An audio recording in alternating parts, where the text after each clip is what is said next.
C'est un super projet, ça paraît simple quand tu nous expliques ça, mais a priori toi tu l'as vécu assez simplement alors que tu débutais.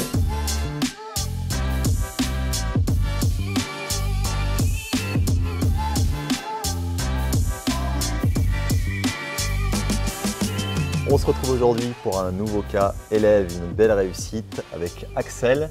On est ici dans le Grand Est, il fait froid, on est à une dizaine de jours de Noël, mais on a le plaisir de partager avec Axel un grand moment puisque tu investis et pas qu'un peu, massivement dans l'immobilier. Tu vas nous expliquer ça. On est sur le premier bien qu'on va voir et pas le dernier puisqu'il y en a quatre biens en moins de 2 mois. Tu vas nous expliquer tout ça. Bienvenue, merci de nous recevoir. Avec plaisir. Comment tu vas? Très bien, je te remercie. Alors effectivement, là on est dans le premier bien qu'on va aller visiter, c'est le petit studio en rénovation. Et puis on ira voir après l'immeuble. Et il y a un bien qu'on pourra malheureusement pas voir parce qu'il est, enfin heureusement, mais il est loué. Donc génial. Donc top. Ça tourne déjà. Donc un immeuble de 2 appartements, 2 studios. Un immeuble de 2 appartements, un Ouais. studio et un T2. Et un T2. Génial. Et donc là-dessus, tu as 3 biens qui vont être loués et un bien, tu vas nous expliquer, que tu vas utiliser pour faire ta résidence principale. C'est ça, exact. Canon. On y va? C'est parti. Allez.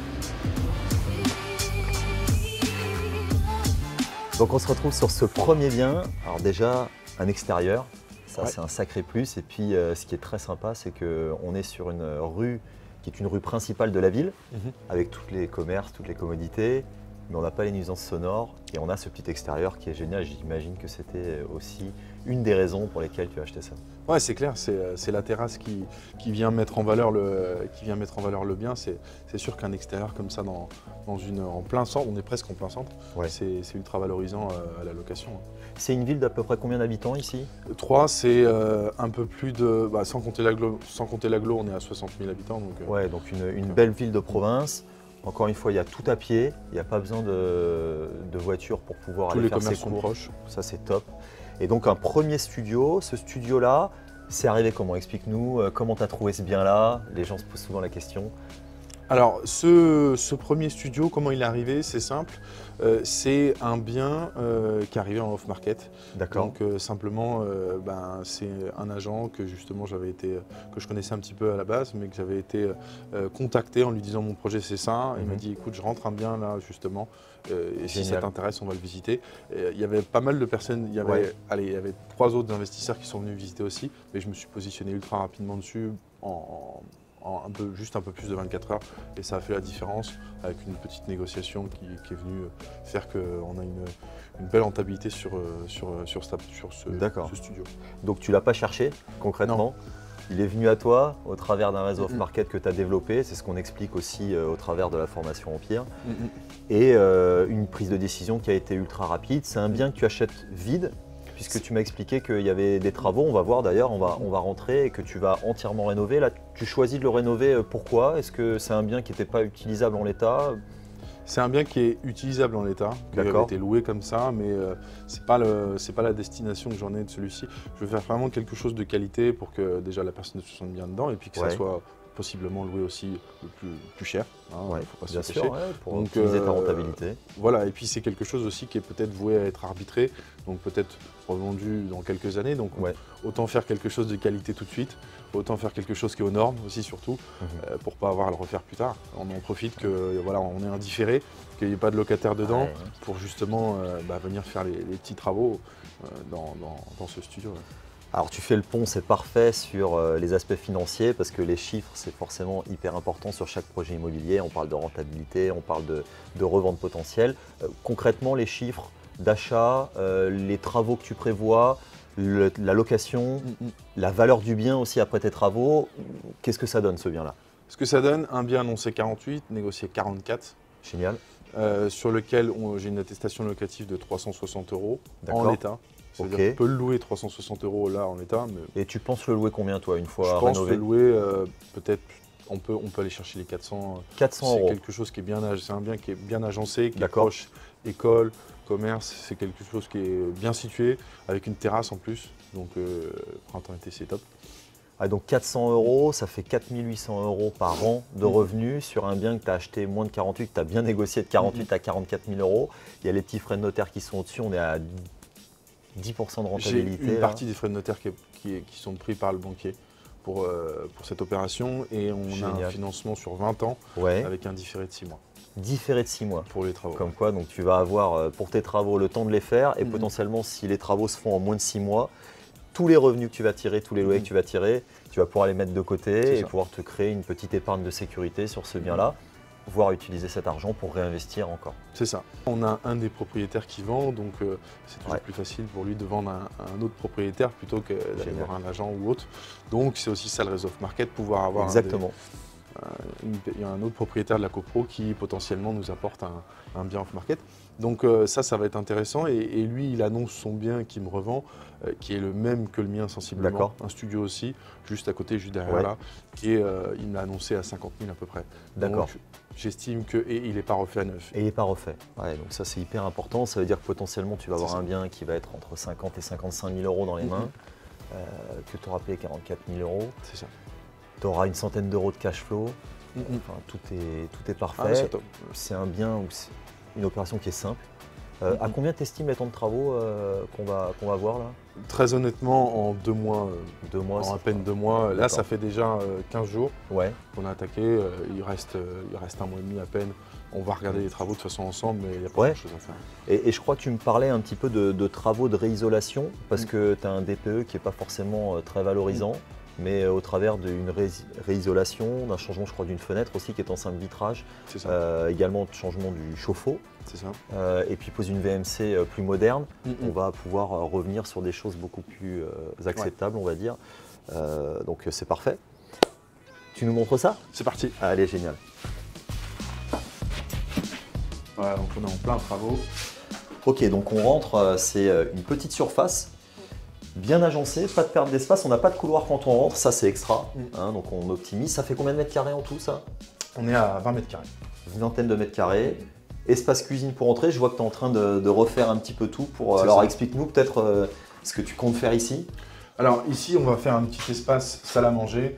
On va sûrement mettre une bande de papier peint pour bien délimiter l'espace, créer un petit Génial. peu créer plus d'espace, hein, parce qu'on est sur 20 mètres carrés, mais ça ne veut pas dire qu'on est non plus cloîtré. Là, on va refaire un petit peu, on va remettre tout simplement une belle. Un plan beau de travail plan de travail. au-dessus, ouais. La Tu cuisine. as un petit frigo que tu vas On mettre change là, le petit frigo Ouais. pour que ça soit neuf quand les nouveaux locataires ils arrivent. Génial. On va changer aussi, on va peut-être mettre un manche debout pour que ça soit un manche debout. Ouais, moins d'espace qui sera pris. Harmonisé. Ok. Ici, on va changer le chauffe-eau, Ouais. 150 litres. On va changer le chauffe-eau, on va l'habiller juste un peu pour que ça soit masqué. Mhm. Pas grand chose de faire. de Non, plus à faire c'est ici. propre, hein, honnêtement. Quand tu nous disais que c'est totalement utilisable, là, il y a un petit peu de choses qui traînent parce que ce sont des travaux, c'est tout à fait normal. Je retiens une chose hyper importante également dans tout ce qu'on dit, c'est que délimiter les espaces, spécialement sur les petites surfaces, arriver à utiliser, comme tu le fais très bien, là l'idée est très bonne, un papier peint pour essayer de délimiter l'espace, ok, espace repas, le second espace qui sera peut-être l'espace de vie, faire autre chose, un petit espace bureau, etc. Ça, c'est très très important pour valoriser les petites surfaces.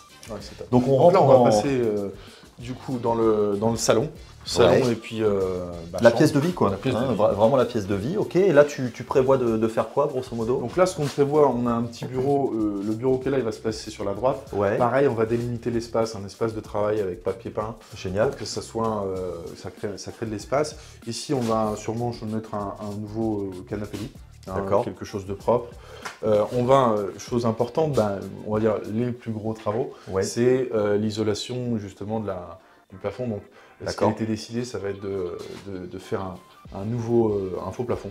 Ok. Donc, on va simplement 10 cm pour isoler, pour remonter la note DPE. Mhm. On va 10 cm, poser des rails, isoler Ouais. sous plafond. On va en profiter pour changer la VMC, Ouais, la faire passer important. et Un mettre des- des spots pour éclairer. Et voilà. Ouais, l'éclairage très important aussi sur les petites surfaces, hein. Il faut minimiser tout ce qui est très sombre parce que vous allez amoindrir la surface, donc c'est pas du tout intéressant. Au contraire, là je crois que tu vas changer également le sol pour quelque change chose de de sol. plus clair. Voilà, ça c'est également très intéressant. On va avoir, c'est un bel espace de vie, c'est très lumineux, hein. Il y a une belle fenêtre, grande fenêtre. C'est pas celle-ci que tu changes parce que celle-ci est déjà en double vitrage. Je crois que vous avez fait un peu de travail au niveau de Alors, l'électricité pour mettre aux normes également? Travail au niveau de l'électricité, des choses assez simples, mais qui n'étaient pas conformes au niveau des prises terre de certaines prises de courant. Donc, D'accord. simplement, en fait, on s'est rendu compte qu'il y avait les prises terre dans les murs. Ouais. Il n'y avait même pas besoin de les faire passer. Et donc, il y avait juste à raccorder. C'était pas simplement pas bien raccordé, rien de compliqué. C'était mal raccordé. Ouais, c'était Ok. mal raccordé, c'est tout. Travaux très simples. Et ensuite, on a une petite salle d'eau avec les WC qu'on va découvrir également. On va pas se... Alors, on va laisser notre ami caméraman suivre. Donc là, la salle de bain, donc ici on va boucher, on avait des luminaires qui étaient trop grands et du coup qui faisaient que c'était pas conforme. On va boucher ici, simplement, et comme on va donc faire ce sous-plafond, on va en profiter pour mettre des spots. D'accord. Certainement là, peindre en bleu le mur des toilettes qui est derrière. Derrière les toilettes, ok. Pour justement créer un... Délimiter à nouveau l'espace. Ouais. Ici, on va en profiter pour mettre ça en bleu. C'est du détail, mais c'est ce qui plaît en fait, dans les visites ou pour les locataires, c'est ce qui fait se sentir bien. Pareil, des spots, peut-être des spots dorés, bleus, avec le fond bleu. Qui se marie bien, super. Ça se marie bien. Très belle idée. Voilà, la douche, on est bon. Changer le meuble vasque, quelque chose de blanc pour que ça soit moins oppressant au niveau de cette couleur, mais aussi plus uniforme. Simplement. Très bien. Ici, on a eu un raccordement pour le SANI, la prise du SANI à la terre, c'est tout. Je vais changer les prises, les postes, pour que ça soit aussi plus moderne. Ouais, important, c'est tout ce qu'on explique aussi dans l'information, ne pas négliger les aspects visuels. Les gens s'arrêtent sur les aspects visuels, c'est la qualité du bien aussi. C'est pas des gros coûts. Grosso modo, combien tu estimes avoir de travaux sur ce bien-là au final? J'avais chiffré avec le banquier et d'ailleurs j'ai eu un prêt travaux. Génial. Inclus dedans, on avait chiffré, donc la fenêtre, je l'ai achetée, elle est là. D'accord. Pour 120 € la fenêtre, qui sera changée ici. Ok. On a du simple vitrage, Ouais. on va passer en double. La VMC, bon, on en a à peu près, un petit peu plus la VMC, mais c'est pas, on dépasse pas les... 150 € de toute façon. Que tu vas faire passer d'ailleurs dans ton faux plafond. C'est ça. Comme ça ne sera pas visible. Là aussi, on optimise. Donc on a une enveloppe travaux. travaux. On est à 2000, un peu moins de 2000. J'ai pris 2000 pour être large, mais on est à moins de 2000 de travaux. Ok. Il y aura un petit peu de main d'œuvre sur le faux plafond forcément. Bon, c'est une petite surface, ça va très vite.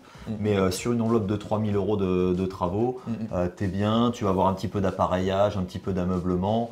Même si tu atterris à 4000 €, de toute façon, étant donné que tu as très bien acheté à 44 000, tu as une plus-value latente qui sera de toute façon déjà là. Et puis surtout, c'est un bien qui risque de s'apprécier parce que l'emplacement est bon. Ouais, l'emplacement est bon. C'est très demandé, les petites surfaces sont très demandées, une vingtaine de mètres carrés, aucune perte d'espace. Bon. C'est un super projet, ça paraît simple quand tu nous expliques ça, mais a priori toi tu l'as vécu assez simplement alors que tu débutais. Ouais, moi je débutais totalement en immobilier, concrètement j'y connaissais rien, pas grand chose aux travaux. Mais bon, avec le programme, c'est vrai que tout est bien expliqué. C'est vrai qu'on a vraiment les vidéos qui montrent ce qu'on doit acheter en type de matériaux, ce qu'on doit poser, à quel endroit, quand le faire, comment maîtriser ses coûts aussi surtout, c'est important pour pas trop dépasser au niveau travaux. Et surtout aussi avec les conseils pendant les lives, pendant les coachings, c'est là aussi que on a l'œil d'expert du marchand de biens ou de l'investisseur qui fait que on sait qu'est-ce qu'on peut changer, qu'est-ce qu'on doit changer aussi. Parce qu'il y a des choses des fois qu'on n'a pas besoin de changer. Par exemple, au niveau du sous-plafond, c'était quand même, on se demandait, est-ce qu'on fait une trappe, est-ce qu'on isole le nord ou est-ce qu'on fait juste un sous-plafond. C'est des petits détails, mais au final, qui font la réussite d'un projet. Eh ben, extra. Bon, je crois qu'on a on a quelque chose de vraiment sympa aussi à voir, un immeuble que tu as acheté, puisque je rappelle que tu as en moins de 2 mois acheté 4 lots et il y a un immeuble. Ce que je propose, c'est qu'on se retrouve devant cet immeuble. C'est parti. Allez.